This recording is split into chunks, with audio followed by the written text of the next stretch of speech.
Саламатсыздарбы, урматтуу угармандар? Гапыр Мадаминов агайыбыздын педагогикалык этюдтар китеби жөнүндө сөз болмокчу. Сабакты даярдаган Салтанат Бейшенова, Талас облусу.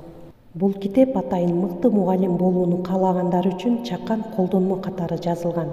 Анда мугалим мектеп жөнүндө кызыктуу икая, мектепте ким кимден эмнени күтөт, данышмандардын улуу ойлору, ПИЗа предметтик олимпиадага даярдоонун сырлары, ошондой эле ЖРТга даярдоо, педагогикалык тажрыйбадан тамган 100 тамчы менен биргеликте автордун өзүнүн өздүк 25 жылдык тажрыйбасынын негизинде жазылган эң мыкты китеп.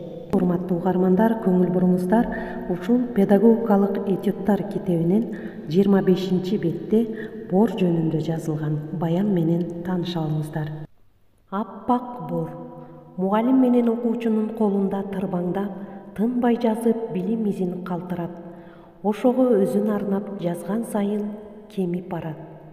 Бирок из калтырып, мурас калтырып, билим ааламына жол ачып кемип барат. Ошол борду тиктеп туруп, өмүрүн балдарына арнаган ата-энедей, эмгегин элге арнаган, ак ниет адамдардай, күн-түн иштеп балдарга билим берген мугалимдей элестетип кетем. Биз да бул өмүрдө бордой кызмат кылып жатып кемий алабызбы? Бордой из калтыра алабызбы? Кичине ак бор ааламды өзгөртүүчү адамды тарбиялайт. Ушуну менен бор кыскача баяны аякталды. Көңүл бурганыңыздарга чоң рахмат. Саламатта калыңыздар.